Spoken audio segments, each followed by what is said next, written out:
Good morning बंधुरा सकाले सबाइके आशा करছি সবাই ভালো আছে। দেখো একদম এটা তাজা মাছ, আজকে ডাটা দিয়ে তাজা মাছটা রান্না করব। তো সঙ্গে থাকো আর পুরো ভিডিওটা দেখতে থাকো। মাছটা সবে নিয়ে এলো, ওটা ধোয়া হয়নি। তো এই দেখো ডাটাগুলো খুব সুন্দর, এই ডাটাগুলো এখন মা বানিয়ে দেবে। তো দেখো মা হচ্ছে ডাটাগুলো কেটে দিচ্ছে।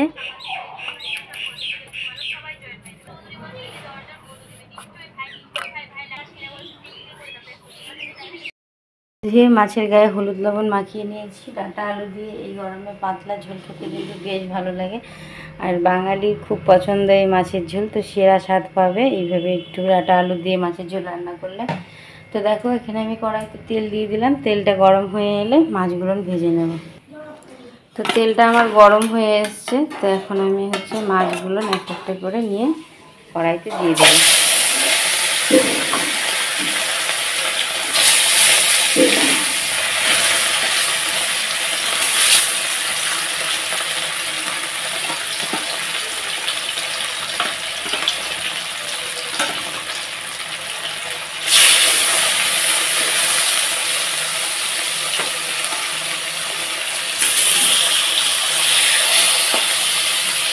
তো চারটা দিয়ে দিলাম, চারটা করে ভেজে নিই। সেই যে মাছগুলো আমি উল্টে পাল্টে ভেজে নিয়েছি, এখন তুলে নেব।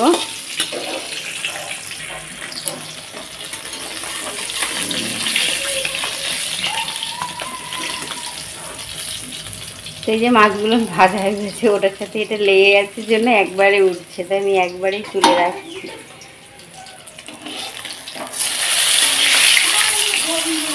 মা ওরা কথা বলছে, হাই রে গোবিন্দ বাবু, ওরা সকাল সকাল লস্যি খাচ্ছে।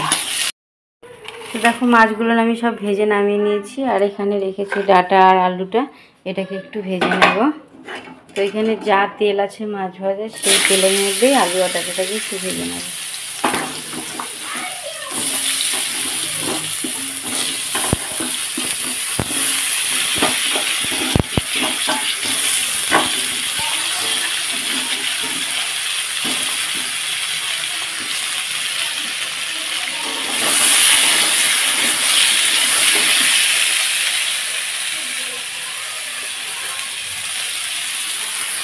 একটুখানি লবণ দিয়ে দিলাম। ডাঁটা আলুটা হালকা ভেজে নিয়ে নামিয়ে নেব, আর এই সাথে মশলাটা করে নেব। কাঁচা লঙ্কাগুলো বেটে নিচ্ছি। আমি বেটে নেব কাঁচা লঙ্কা, জিরা, আদা আর হচ্ছে একটু রাঁধুনি, তাতে সেন্টও ভালো হবে আর ঝোলটাও খেতে দারুণ লাগবে। এখানে ডাঁটা আলুটা ভেজে নামিয়ে নিয়েছি, আর এখানে কড়াইতে আর একটু তেল দিয়ে দিয়েছি। তো দিয়ে দিলাম গোটা জিরে, গোটা তেজপাতা। তো এই যে এখানে আদা বাটা, জিরে বাটা, লঙ্কা বাটাটা রেখেছিলাম, দিয়ে দিলাম লবণ।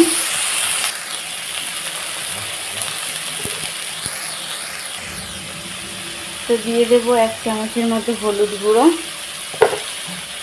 দিয়ে দেবো একটু লঙ্কার গুঁড়ো হালকা। এখন ভালোভাবে নাড়াচাড়া করে নেব, মশলাটাকে ভালোভাবে কষিয়ে নেব। আর ওখানে আমি পুরো বাটাটা তোমাদের দেখাতে পারলাম না, বাবু ওদের খিদে পেয়ে গেছে। তো সকালে ডাল করেছিলাম, আলু ভাজা করেছিলাম, ডিম অমলেট করে ওদের খেতে দিলাম। তো এটা এখন করতে করতে বেশি বেলা হয়ে যাচ্ছে, মাছের ঝোলটা মাছটা ধুয়ে, এর জন্য এই মশলাটাকে কষিয়ে নিয়ে এখন রাঁধুনিটাকে বেটে নেব।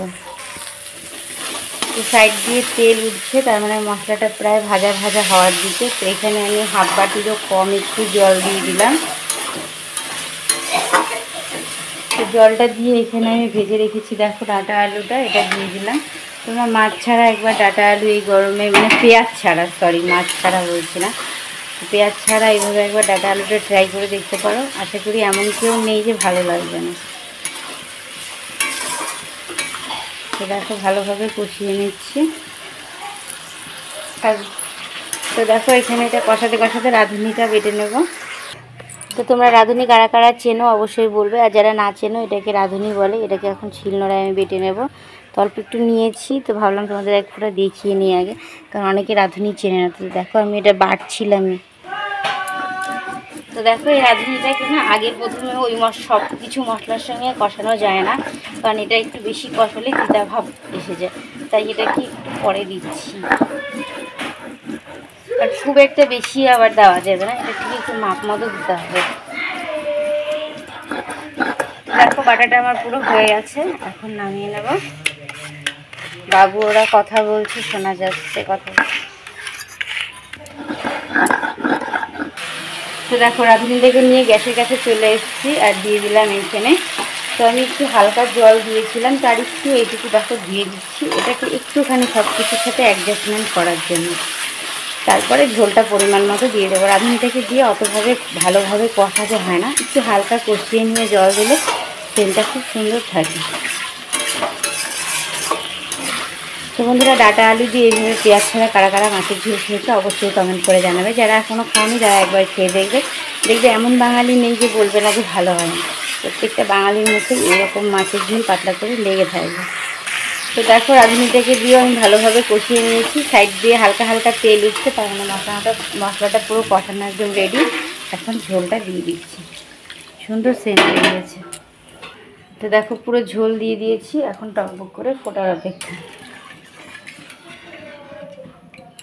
ঝোলটা টকবক করে ফুটে গেছে একদম, এখন মাছগুলো দিয়ে দিলাম। তো দেখো ঝোলটা আমার হওয়ার দিকে, আর মার জন্য তুলে রাখলাম, কারণ মা হচ্ছে ধনেপাতা খায় না, একটুখানি আমি ধনেপাতা ছিটিয়ে দিয়ে এখন নামিয়ে দেবো।